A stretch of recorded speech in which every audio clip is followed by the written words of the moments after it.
അയ്യോ അമ്മേ, സിയോ ആകെ പ്രാന്ത് കയറിയിരിക്കാൻ തോന്നുന്നുണ്ട്. അങ്ങേരത് എന്തൊക്കെയാ പറയാൻ പോകുന്നതെന്ന് ദൈവത്തിനറിയാം. Good evening sir. സാർ എന്നെ വിളിപ്പിച്ചെന്ന് കേട്ടു. തന്നെ ഏൽപ്പിച്ച ജോലി കൃത്യമായിട്ട് ചെയ്യാൻ പറ്റില്ലടോ എനിക്ക്. ശ്രീറാം കൺസ്ട്രക്ഷൻസിന്റെ ഫയൽ വന്നിട്ട് എത്ര ദിവസമായി? താനെന്താ ഫിനിഷ് ചെയ്യാത്ത?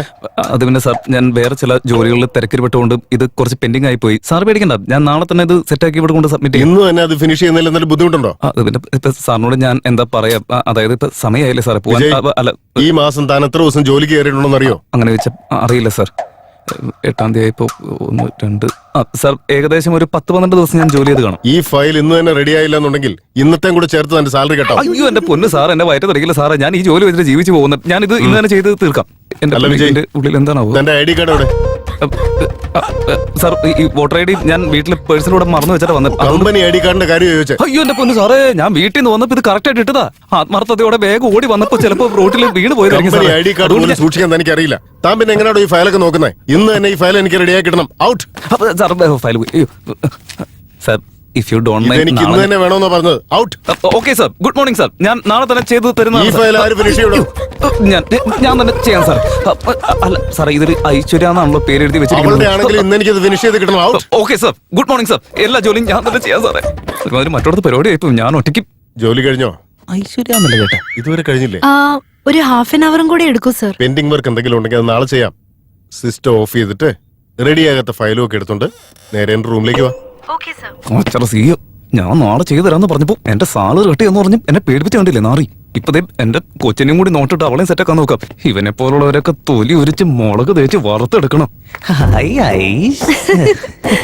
സാറ് നല്ല പണി കൊടുത്തിട്ടുണ്ടല്ലോ. എന്റെ ദൈവമേ, ആ വൃത്തിയോട്ട് സിയോ ആണെങ്കിൽ എന്റെ കൊച്ചിന്റെ മുമ്പിൽ വെച്ച് എന്നെ നാണം കെടുത്തി വിടുകയും ചെയ്തു. ഇനിയിപ്പോ എന്താ ചെയ്യാ ഞാൻ? നാളുടെ മുഖമാണോ കണി കണ്ട താലടിച്ച് പൊട്ടിക്ക് ഞാൻ ഓടിക്കോ. നീ ഇന്നലെ വന്നു കയറി ഞാഞ്ഞൂളൊക്കെ എന്റെ തല കയറി നിരങ്ങാൻ നോക്ക. ഇവരൊക്കെ വീട്ടിൽ പോവാണോ? പിന്നെ ഈ ഓഫീസിലെ മുഴുവൻ ജോലിയും ഞാൻ തന്നെ രാത്രി ഒറ്റയ്ക്ക് കൂത്തിരുന്ന് ചെയ്യണമെന്നാണല്ലോ. എന്താടാ സിയോ വഴക്ക് പറഞ്ഞോ? അല്ലടി മടിയിലിട്ട് കൊഞ്ചിക്കായിരുന്നു. വീണ്ടാതെ പോവാൻ നോക്കടി. മനുഷ്യ വെറുതെ പ്രാന്ത് മത്തങ്ങ വെറുതെ എന്റെ അടുത്ത് കളിക്കാൻ നിൽക്കാൻ ഞാൻ ആരാന്ന് നിനക്ക് അറിയില്ല. നീ ആരായാലും എനിക്കെന്താ? നിനക്കല്ലേ കണക്കിന് കിട്ടിയ കണ്ണുരുട്ടി നോക്കി വെടിവിന്ന പോവാൻ നോക്കണേ. ഒറ്റത്തിന് ബഹുമാനിലുണ്ടേ. അയ്യോ, സ്കൂളിട്ട് പോകുന്ന പിള്ളേരെ പോലെ എല്ലാവരും പോവാണല്ലോ. ഒരു ജില്ലാത്ത മുഴുവൻ ജോലി എന്റെ കയ്യിൽ ഏൽപ്പിച്ചിരിക്കുക. ഇതൊക്കെ ഏത് കൊല്ലം ചെയ്ത് തീരുമെന്തോ. ഇനി എന്തൊക്കെ വള്ളിക്കെട്ടാണാവോ എന്റെ പിന്നാലെ വരാൻ പോകുന്നത്. രക്ഷപ്പെട്ടു. എന്തായാലും എന്റെ ജോലി കഴിഞ്ഞു. എന്റെ പൊന്നു മച്ചാനെ, ഇത് എന്താടാ? ഇതെന്താ 2 ഫയലുമായിട്ട് വന്നിരിക്കുന്നത്? മീറ്റിംഗിനിടയ്ക്ക് പേയ്മെന്റ് ഇൻക്രീസ് ചെയ്ത് തരാന്ന് പറഞ്ഞല്ലേ? അതിനു വേണ്ടിട്ട് 2 ഫയലും എടുത്ത് ഓവർടൈം ചെയ്യാനുള്ള പരിപാടിയാ.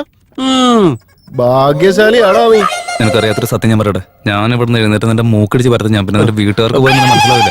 ഒന്നും മിണ്ടാതിരിക്കട്ടെ. മനുഷ്യൻ വെറുതെ പ്രാന്ത് കേട്ടില്ലേ? വേഗം തന്നെ പ്രമോഷൻ കിട്ടി വിജയിക്കട്ടെ. എന്നാ പിന്നെ ഞാൻ പോട്ടെ. മോനെ നിക്കടാ, ഒരു 5 മിനിറ്റ് എനിക്ക് വേണ്ടി വെയിറ്റ്. എന്താടാ നിനക്കെന്താ ഇവിടെ തനിച്ചിരിക്കാൻ പേടിയാ? പേടിയാ?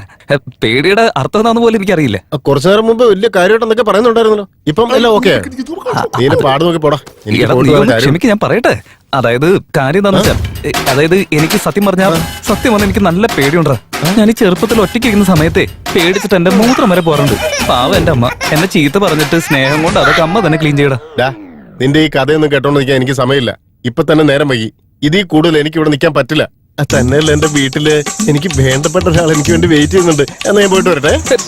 എടാ നിക്കട പോലെ ഞാൻ നിന്റെ കാല് വീഴാൻ പോലും തയ്യാറാടാ. ഇനി നീ വീട്ടിൽ പോകുന്ന കാര്യം എന്നോട് പറയരുത്, പറഞ്ഞേക്കാം. നീ എവിടെ ഇരുന്നേ ഇരിക്കി, ഞാൻ പറയട്ടെ. അല്ല പിന്നെ എന്തൊരു കഷ്ടം നോക്കി. നീ എന്ത് പറഞ്ഞാലും ഞാൻ ചെയ്യാം. പക്ഷെ വീട്ടിൽ പോകാന്ന് പറയരുത്, ഞാൻ പെണം കേട്ടോ. ഇടാ, നീ എന്നെക്കാളും വലിയ പേടിത്തോണ്ടാണോടാ? പോരാത്തിന് പേടിയില്ലാന്ന് ശരിക്കും അഭിനയിക്കുകയാണല്ലേ? അതൊക്കെ ഇപ്പൊ പറയേണ്ട കാര്യം എന്താ? ഞാനാണെങ്കിൽ എന്റെ വായിലെ നാക്കും വെച്ച് ഇവിടെ ഉള്ളവരൊക്കെ ഒന്ന് പറഞ്ഞ് പേടിപ്പിച്ച് സകല ജോലി അവരെ കൊണ്ട് ചെയ്യിപ്പിച്ച് ജീവിച്ചു പോകാന്ന് വിചാരിച്ചു. ആ എന്നെ കൊണ്ട് ചെയ്യിപ്പിക്കുന്ന കണ്ടില്ല അങ്ങേര്. നിന്നെ പോലെ ഊളയുടെ കാല് വരെ വീണ്ട അവസ്ഥ എനിക്ക് വരുത്തിയില്ലടാ. കണ്ടോ അവസാനം നിന്റെ തനിതരം പുറത്തു വരുന്ന കേട്ടോ. അത് അല്ല ജി, ഞാൻ ഈ പെട്ടെന്ന് പറഞ്ഞു പോയപ്പോ സത്യം പറഞ്ഞു പോയതാ. ശരി, എന്താ ചെയ്യാനുള്ളതെന്ന് വെച്ചാ ചെയ്. ഇവിടുത്തെ എല്ലാ പണിയും ചെയ്തിട്ട് അവസാനം ട്രാഫിക്കിൽ പെട്ട് വീട്ടിൽ ചെല്ലുമ്പോഴേക്കും നേരം വെളുക്കൂടാ. ആ ഒന്ന് ആലോചിച്ച് നീ ഇപ്പൊ പേടിക്കാൻ വേണ്ട. Just wait and see. Just half an അവറിൽ എന്റെ ജോലി മൊത്തം ഞാൻ തീർക്കോടാ. Half an അവറോ? നീ ആദ്യം 5 മിനിറ്റ് എന്നല്ലേ പറഞ്ഞേ? പിന്നെ 10 മിനിറ്റ് എന്ന് പറഞ്ഞു. ഇപ്പൊ ഹാഫ് ആൻ അവർ വേണോ അല്ലേ? നിന്റെ വർത്താനം കേട്ടോണ്ട് നീ എനിക്ക് കൊണ്ടിരിക്കാൻ പറ്റില്ല മോനെ, ഞാൻ പോവാ. നിക്ക് ഞാൻ ഒന്ന് പറയട്ടടാ. 10 മിനിറ്റ് മതിയെന്നേ, ഇതൊക്കെ തീർക്കാൻ ഞാൻ പുലിയല്ലേ. എടാ നമ്മൾ പോകുന്ന വഴിക്ക് നിനക്ക് ഈ മുളക് ബജി ഭയങ്കര ഇഷ്ടമല്ല, ഞാൻ വാങ്ങിത്തരാടാ. ഓ, കാര്യം കാണാൻ വേണ്ടിയല്ലേ? നേരത്തെ എന്നെ കുറിച്ച് അങ്ങനൊന്നും അല്ല പറഞ്ഞത്. ഡാ, ആദ്യം ചെയ്യാനുള്ള എന്താന്ന് വെച്ചാൽ ചെയ്യടാ, വേഗം തീർക്കണം. എന്താണ് നോക്കുന്നത്? എന്ത് നോക്കിക്കൊണ്ടിരിക്കണം? ചെയ്യണം. എന്റെ ജോലി കഴിഞ്ഞാൽ എനിക്ക് വീട്ടിൽ പോകാൻ പറ്റില്ല. ഏത് നേരത്താണോ നിന്നെയൊക്കെ? നീ ഒരുത്തൻ കാരണം എന്റെ ടൈം കൂടെ പോവാ. എന്താടാ ഓട്ടം കണ്ടിട്ട് നോക്കുന്നത്? വേഗം ചെയ്ത് തീർക്കടാ.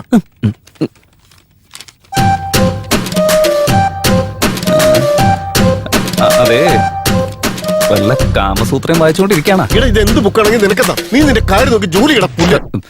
ഇപ്പൊ എന്ത് വേണേലും പറഞ്ഞു, പോകുന്ന സമയത്ത് ഞാൻ കാണിച്ചു തരാടാ. എന്താ പറഞ്ഞ? അത് പിന്നെ അല്ലെങ്കിൽ ഞാൻ ഇതിലേക്ക് എന്തിനാ തലയിടണമെന്ന് ആലോചിച്ചതാ.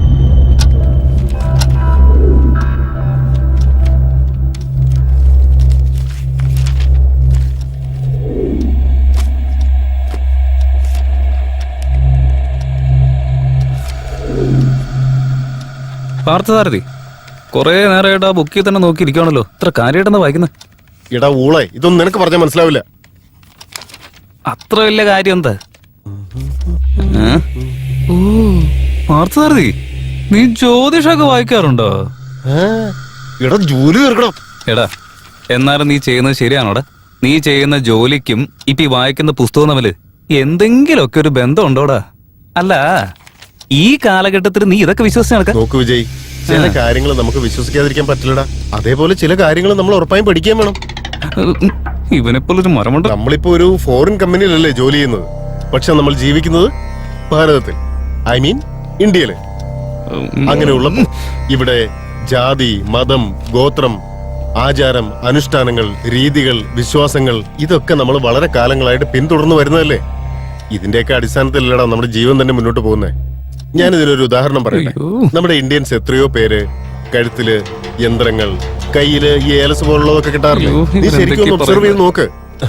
അത് മാത്രമല്ല, നമ്മുടെ സോഫ്റ്റ്വെയർ കമ്പനി എംപ്ലോയീസ് എല്ലാം രാവിലെ എഴുന്നേറ്റ ഉടനെ TV ഓൺ ചെയ്ത് അതിലെ ജ്യോതിഷ ഫലവും രാശി ഫലവും ഒക്കെ കേട്ട് കഴിഞ്ഞിട്ടല്ലേടാ ഓഫീസിലേക്ക് തന്നെ വരുന്നത്. കൊറേ നേരം അത് നിർത്തറ. ഈ ജ്യോതിഷവും പൂജയുടെ കാര്യം എന്റെ അടുത്ത് പറയാൻ നിൽക്കരുത്.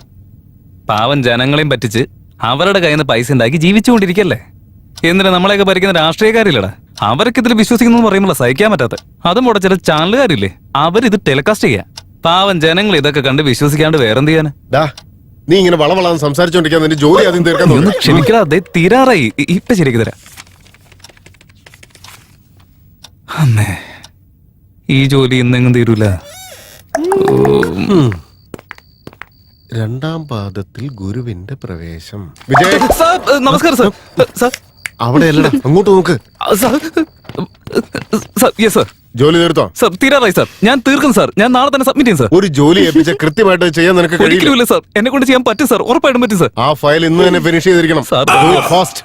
ആയിക്കോട്ടെ സാറേ, ഇന്ന് തന്നെ എല്ലാ ജോലിയും ഞാൻ തീർക്കും. രാത്രി ഉറങ്ങിയില്ലെങ്കിലും കുഴപ്പമില്ല, സകല ജോലി ഞാൻ ചെയ്തിരിക്കും. സാർ വേണമെങ്കിൽ ഇന്ന് രാത്രി മുഴുവൻ എന്നെ ഇവിടെ നോക്കി നിൽക്ക്. ഞാനിവിടെ സാർ. എനിക്ക് വയ്യ, മെന്റലായെന്ന് തോന്നുന്നു. ഇവന് ഭ്രാന്തായി.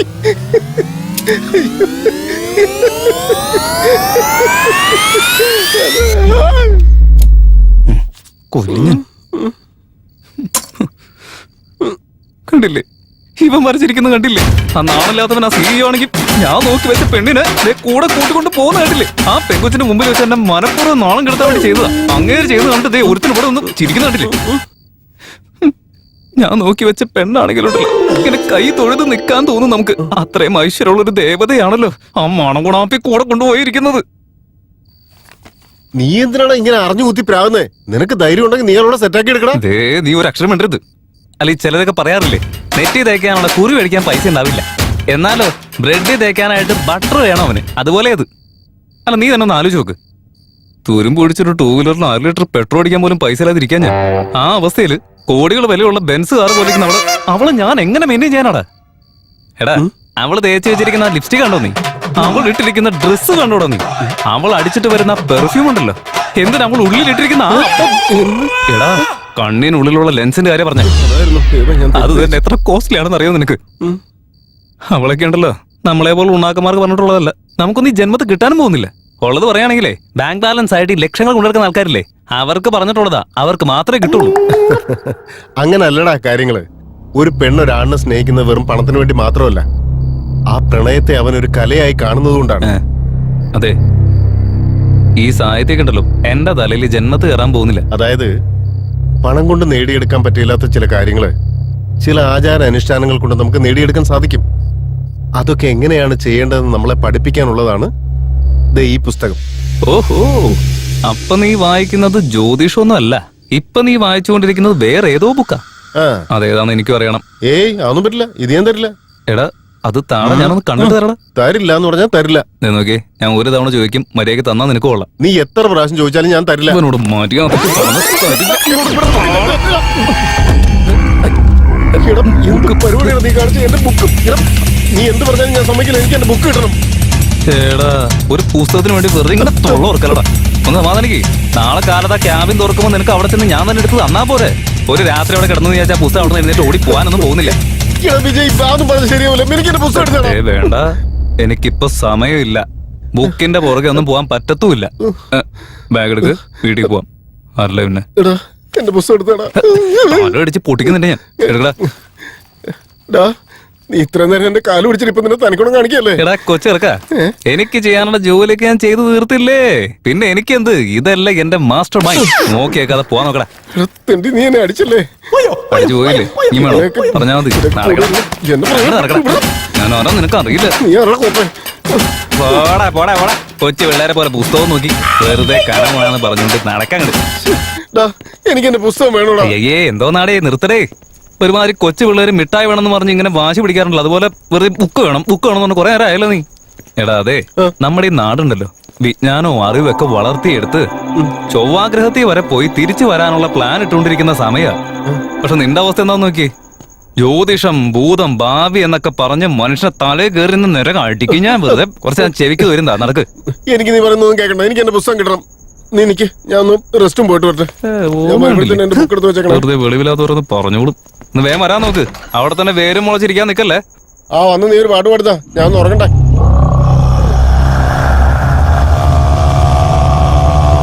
എന്തെങ്ങനെ ഒരു ശബ്ദം പറസാരതി കഴിഞ്ഞ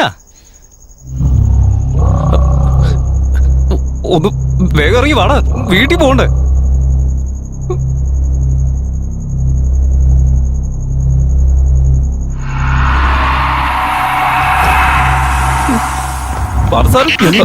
മനസ്സമാനോട്ടൊന്നും മുള്ളാൻ പോകാൻ സമ്മതിക്കില്ലേ? അത് പിന്നെ എനിക്കും ഇങ്ങനെ വയറിനൊരു സുഖമില്ലാണ്ടും അത് ഒരു മിനിറ്റ് ഞാൻ പോരാ.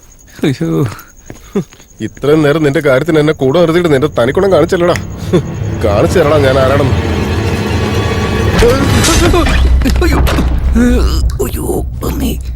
ഒരുമാതിരി മറ്റോടത്തെ പരിപാടിയായി പോയി. പാർത്ഥസാരഥിയേ, പാർത്ഥസാരഥിയേ, പാർത്ഥസാരഥി. എടാ ഈ വാതിലോർക്കടാ, ഇവിടെ കറണ്ടില്ലടാ, വിളിച്ചൊന്നുമില്ലടാ. ദേ വെറുതെ കളിക്കാൻ നിൽക്കല്ല. എനിക്ക് ഭാഗ്യം കറണ്ട് വൃത്തിയിട്ടവനെ ഞാൻ പുറത്തിറങ്ങി വന്നാണ്ടല്ലോ. പാതിരാത്രി വെറുതെ കുട്ടികളെ കാണിക്കാൻ നിൽക്കല്ലേ. അടിച്ച് കൊല്ലുന്നുണ്ട് ഞാൻ. എനിക്കറിയാവുന്ന കാര്യമല്ലേ, ഈ ഓഫീസിൽ കറണ്ട് പോയ അപ്പൊ തന്നെ ജനറേറ്റർ പേടിച്ച് തുറിത്ത് എന്നെ പോലെ ഒരു നാണം കിട്ടും വെറുതെ ആണുങ്ങളെ പറയിക്കാനായിട്ട്. താമസം എന്തേ വരുവാൻ പ്രാണസഖി.